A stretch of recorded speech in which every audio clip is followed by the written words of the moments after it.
Sanchez. I'm with a company called Tractor Tip Equipment, and what we have for sale here today is a WA250. This is a parallel tool carrier. It's a PT-3 model. The serial number is A like Apple 7806. I'm going to leave that last digit blank. We're going to talk a little bit about the mechanics of this particular machine in the first clip, the operating specs in the second, and then we'll run it in the third. If you buy this tractor from me or some of the others we have for sale, we have some compactors and some excavators and some more loaders, some double steel drum asphalt compactors, compressors. Anyway, point is, if you buy any one of these tractors from me, you're going to be dealing with Perf Provencio. He's the guy running the camera. He's my right-hand man. Open this up.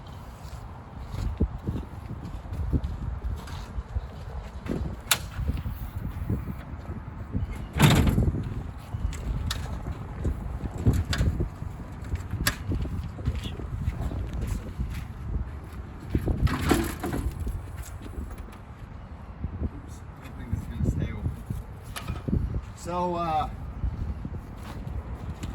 price on a new machine like this these days is, I don't know, anywhere from 150 to 165,000. I haven't priced them out in a long time, so I'll just give you that broad range.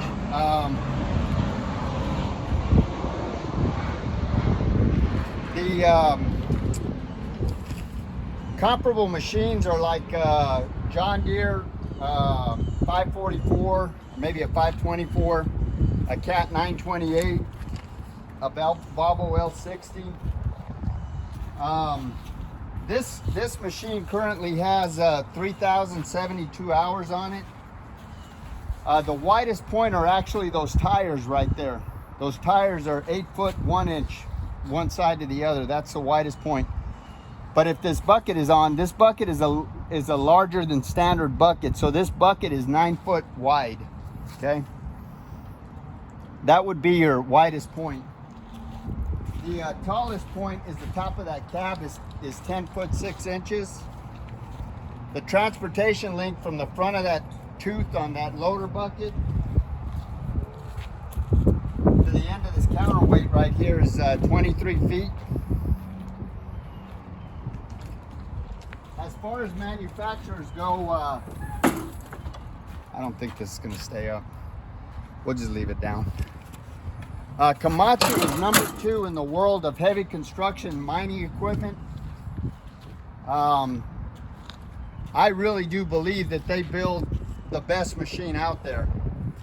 They're even better than Caterpillar, but they're not the marketers that Caterpillar is. And if they had the marketing prowess that Caterpillar has, I really do believe they would be number 1. The weight of this particular machine is 23,104 pounds.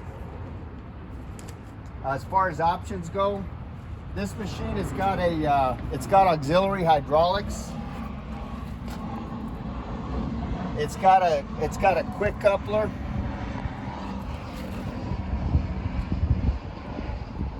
It's got a bucket, and we do have forks for it, but I'm selling the forks separately.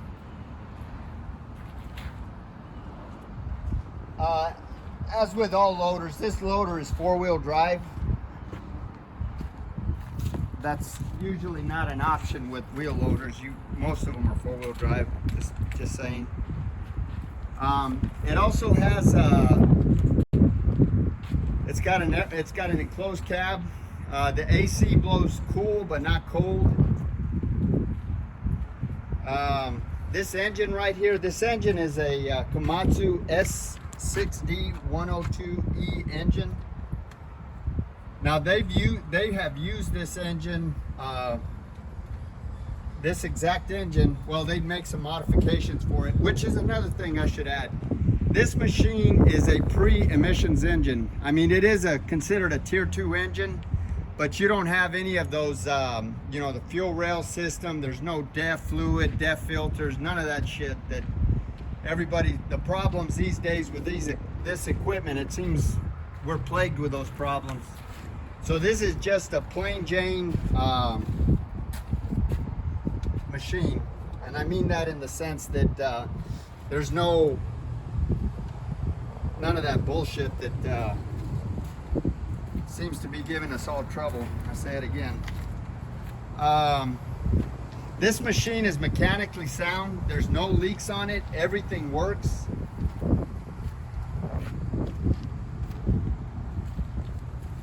Top speed is 22 miles an hour in forward and reverse.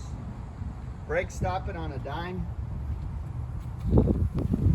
These tires here are probably about, I would say maybe about 65%. Would you say, Perf? 60, 70, 65. Yeah, they're right in there. And they're 20.5, 25s. The hydraulics are strong on this loader. There's no cracks or welds anywhere in the work equipment.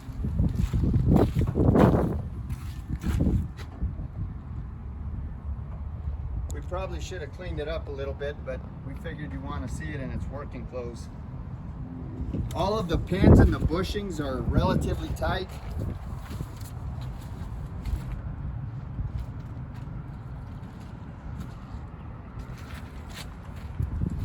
There's no deflection or any kind of problem with those two kingpins for the articulation joint.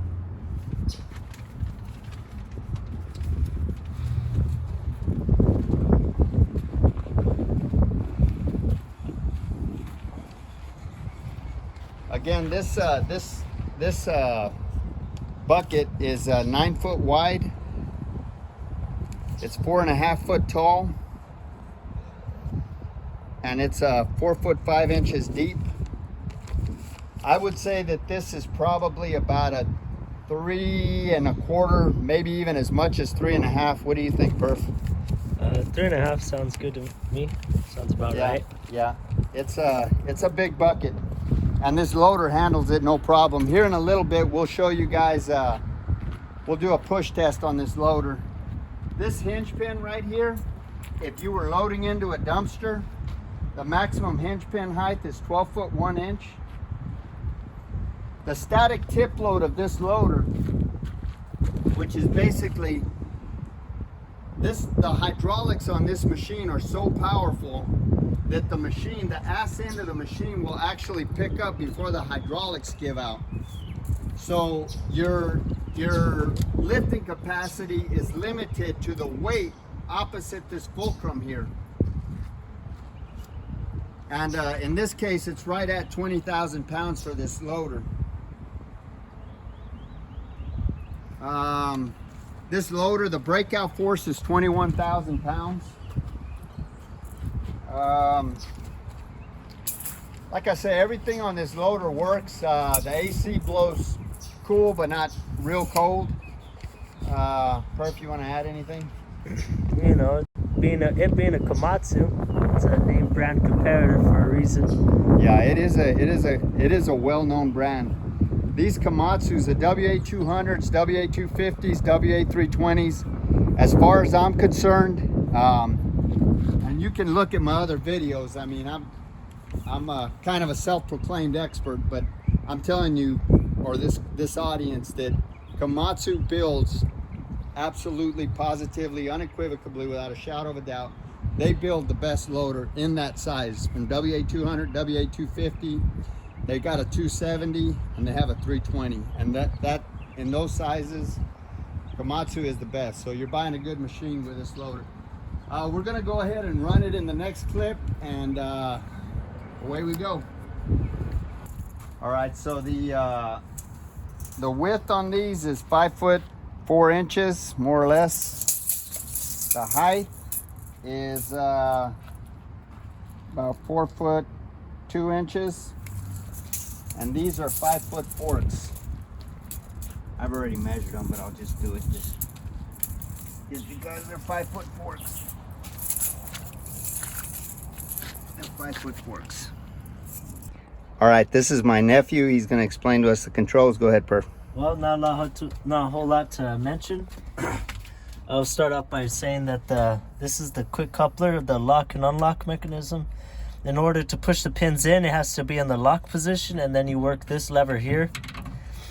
To unlock the coupler is to release it on front, and then you also work the lever to engage it. It also has a dump speed, a fast and slow, and an attachment or a switch from bucket to fork attachments. So what this fork attachment does is that allows parallel lift capability. So basically, whenever you're picking up, your bucket tends to roll a little bit, but with a parallel lift, it stays parallel to the ground. That's what that bucket fork function does. And in order to operate the bucket or fork, so it'd be this lever here. You have your gear shifter here, your forward and reverse. Here's a couple of transmission to motor cutoff switch, a couple of lights. Here's your AC and heat. Parking brakes down here. Although this loader has a safety arm, which you have to bring up in order to actually operate the bucket.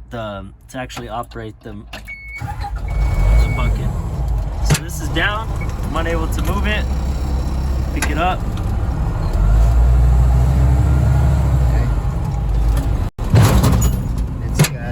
What does that read? Perfect, I can't read it. That reads 3,073. Okay. So we're gonna run it in the next clip. Go.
disconnecting the bucket. Pins are out.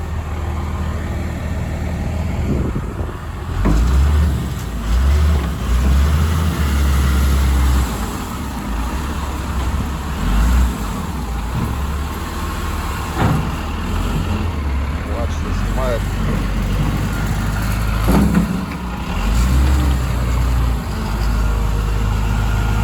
Show that the pins close.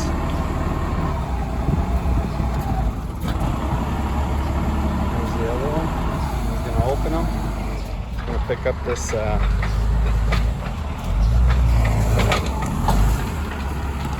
fork assembly.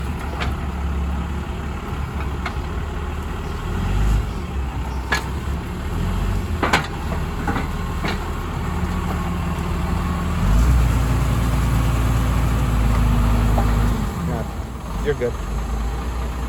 Drop it. Drop it.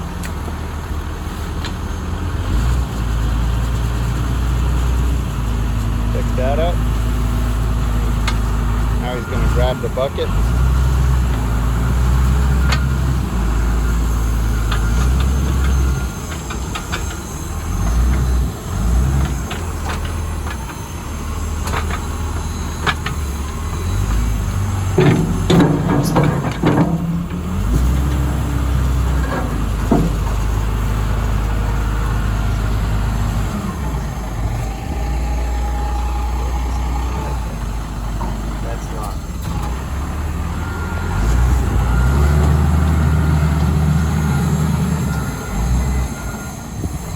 Good running loader.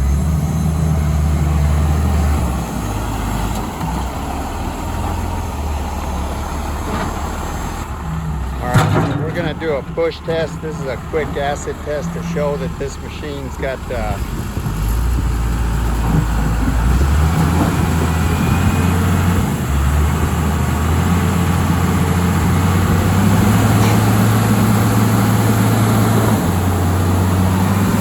we don't want to do it too much, but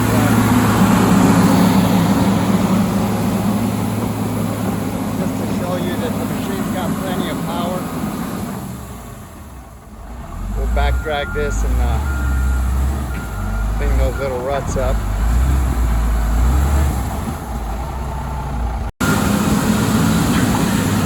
Back drag this.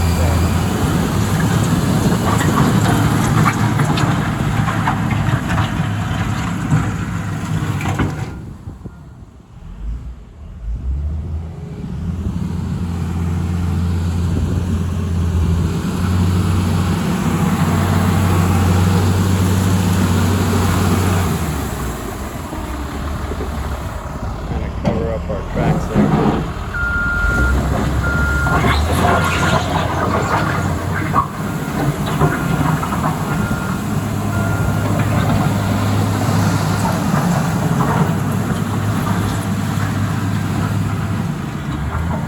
We'll do it one more time off the camera.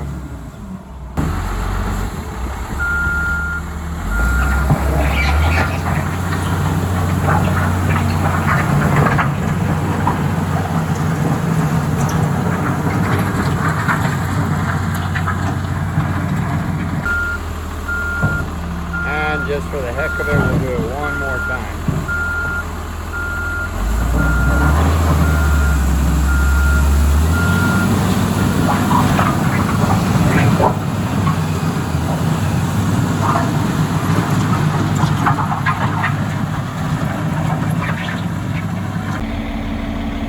Okay, so a lot of times people will ask me about the interchangeability of a JRB coupling system. Like here we have forks and a bucket. You can get sweepers, you can get all kinds of attachments with JRB.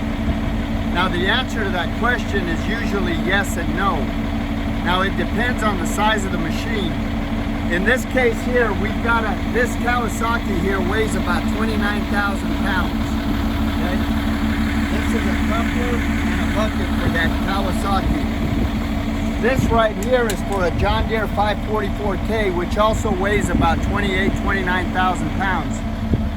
that fork set right there is for that JCB 436, which weighs about 35 to 37,000 pounds, depending on how you have it equipped.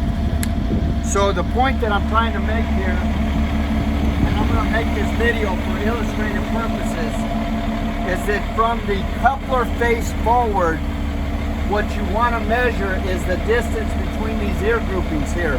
And I'm going to show you how they're interchangeable. Like I say, this is for a 544K, and this is for a 70.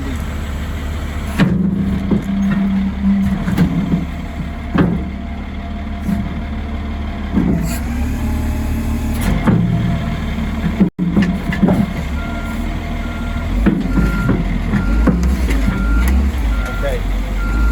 Now that's the bucket to that loader. We've also got a set of forks for it somewhere. So if you look right here, the ear grouping is at roughly 28 inches.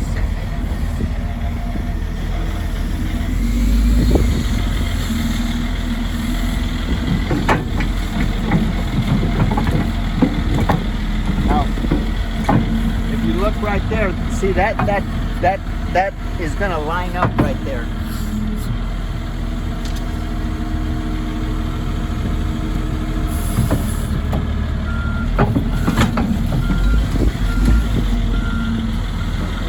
Now here again, from the coupler face forward, JRB is pretty consistent, but from the coupler face back, they're not interchangeable. It's according to make and model. So the point that I'm trying to make here is that if you measure this right here, you've got 28 inches. So even though these are from completely different makes and different models, this would be like a WA200, a WA250, a WA270 Komatsu, you know, a John Deere 544, a 524. That's like a Kawasaki 60Z or a 70Z. The point that I'm trying to make is that the weight class of the loader, you can interchange the attachments from JCB. You can't interchange the couplers themselves, but the attachments you can interchange. So we're going to show you on this one over here.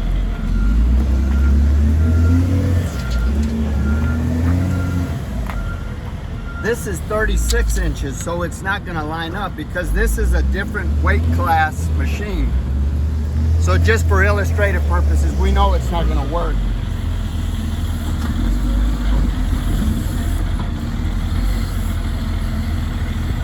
You can see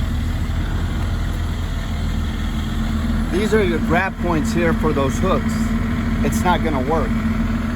So the point that I'm trying to make is that when you buy a JRB coupling system, which is also Pemberton, JRB bought Pemberton now, they're the best coupler out there. There's no better coupler. Caterpillar brags about theirs. John Deere, Volvo, Hitachi, JCB, all of the major manufacturers usually go with a JRB coupling system because they're the best out there. So the point that I'm trying to make is that attachments for this bucket or for this coupler, as long as you're measuring between these ear groupings right here, are typically okay. Now you want to take some other measurements just to be sure, but I'm telling you, just as a general rule of thumb, they're typically okay. I don't want to get in trouble for saying that and somebody comes up with some kind of fluke where it doesn't work. But most of the time, if you measure, just take that quick measurement right there and you got a JRB quick coupling system, you can probably interchange various attachments.